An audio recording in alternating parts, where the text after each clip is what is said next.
Meron palang nangyari sa Kongreso ng isang araw, pero hindi ko na po papangalanan. Tandaan lang natin kung sino po yung nirekomenda ng Ombudsman sa Sandigan Bayan na kasuhan ng plunder at korupsyon. Yun po yun, mga party list congressman, yung iba district congressman. Ang report po ngayon, nag-resign daw po yung iba sa kanilang mga posisyon as assistant majority leader o member ng komite. Ayan po, yun lang. Kaya hindi ko pinangalanan kasi maliit lang eh. Although delikadesa siguro kaya ginawa yon. Ngayon, pag sila nag-resign as congressman, party list, or district congressman dahil sila sinasangkot sa kasong pandarambong sa bayan dahil dito sa korupsyon, yan, papangalanan natin para malaman nyo at makilala. Ayun kasing pag-alis, pagtanggal or pag-alis sa posisyon as vice chairman or assistant majority leader o anumang posisyon sa kongreso, internal lang yan eh. Hindi ka anong interesado ang tao dyan, kaya hindi na natin papangalanan. Ang tip ko lang sa inyo, kung sino yung unang batch na kinasuhan sa Sandigan Bayan, yung po yung gumawa ng resignation sa mga simpleng posisyon sa Kamara. Pero sila'y mananatili pa rin na congressman ng mga distrito nila at party list congressman. Ngayon, ulitin ko, pag sila'y nag-resign bilang delikadesa as congressman, yan, i-headline natin. Kung gagawin nila, kaya lang kung hindi, eh di wala. Pero at least, mayroong pangilan-ngilan. Kaya sabi ko pangilan-ngilan kasi kakaunti.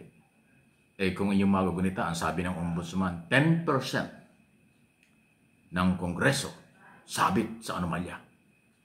Sabit sa korupsyon. Dating speaker, dating chairman ng Committee on Appropriation kasama to, Romualdez at Saldico at yung iba pa.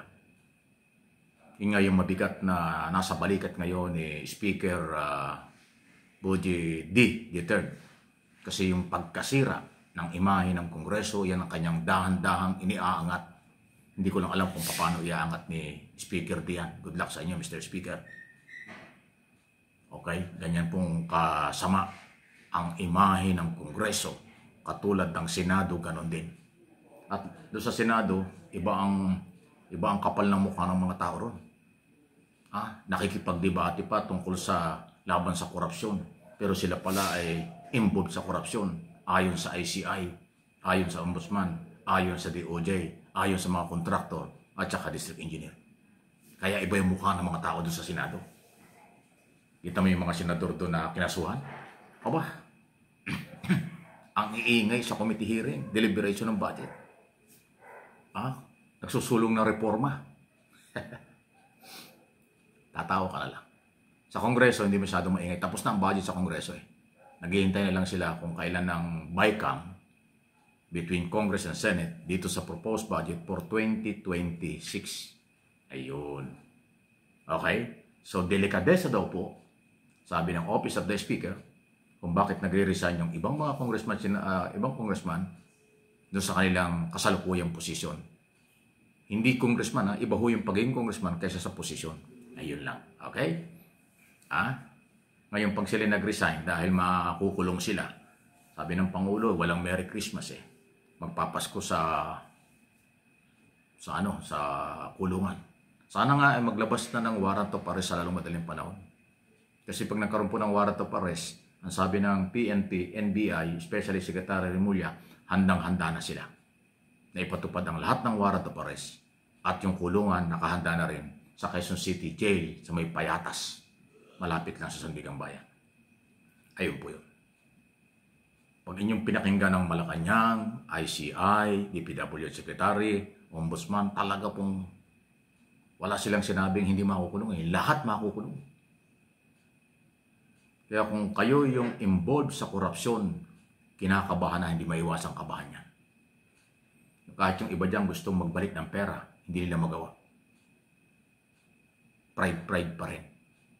Gayahin nyo si Alcantara at yung ibang nagbabalik ng pera. Okay lang. Wala naman talaga magagawa eh. Kaysa sa marangya ang buhay ng inyong Pasko at bagong taon sa inyong pamilya, mga anak, apo, manugang, lahat ng miyembro ng pamilya. Naglilumiyad ang mga hamon, naglulumiyad ang mga lechon, masarap na pagkain sa Pasko at Bagong Taon. Paano nyo kakainin yan kung galing sa nakaw yan? Paano nyo lalamunin yan kung ang pinag-uusapan sa buong Pilipinas, sa buong mundo, korap yung tatay nyo, korap yung nanay nyo, involved sa korupsyon, blood control, scam. Yung mga kamag-anak yung nagpapalamo ng magagandang pagkain ngayong Pasko at Bagong Taon at sa nakalipas na panahon. Mahirap lulunin yan. Maliban na kung yung mga pamilya ng mga ito ay kasing kapal din ang mukha ng mga magulang nila at kamag-anak nilang kinasuhan ng pandarambong. Kasi yung plunder, pandarambong sa bayan. Mahirap lulunin ang lechon. Mahirap lulunin ang hamon. At lahat ng, pati yung queso de bola, mahirap lulunin yun.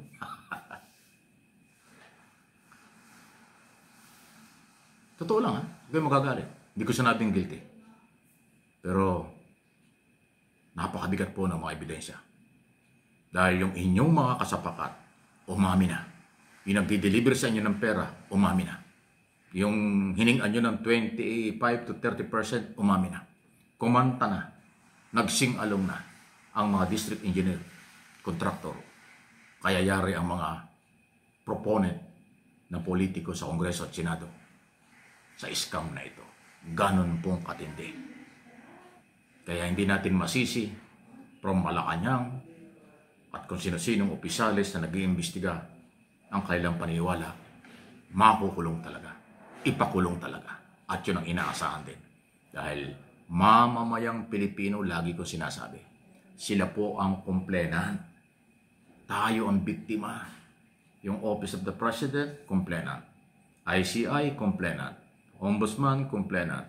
Sandigan Bayan, Justices, kumplenan. Mga prosecutor at uusig sa inyo, kumplenan. Kasi mamamayang Pilipino sila. People's money. Taong bayan ang may-ari ng perang inyong pinagparti-partihan. Kaya mula janitor na Sandigan Bayan hanggang justices, mula janitor hanggang presidente ng bansa, mula janitor hanggang chairman ng ICI, mula janitor hanggang ombudsman, at mga mamayang Pilipino sa buong mundo, kumplenan, biktima ng korupsyong inyong pinaggagawa at ginawa para sumarap ang buhay ng inyong pamilya. Mapalamon nyo ng masarap na pagkain, makapagbiyahe sa abroad, makabili ng mga luxury car, makapag-swimming sa malaking swimming pool dahil mga mamahaling at exclusive subdivision, bakasyon na ng inyong tinitirahan. May hangganan ng lahat. Di natutulog ang Panginoon. Lord, save the Philippines. God is good all the time. Please like and share. Subscribe, follow sa ating mga channel. Subscribe po para tuloy-tuloy ang ating pagsasabi ng katotohanan para sa inyo.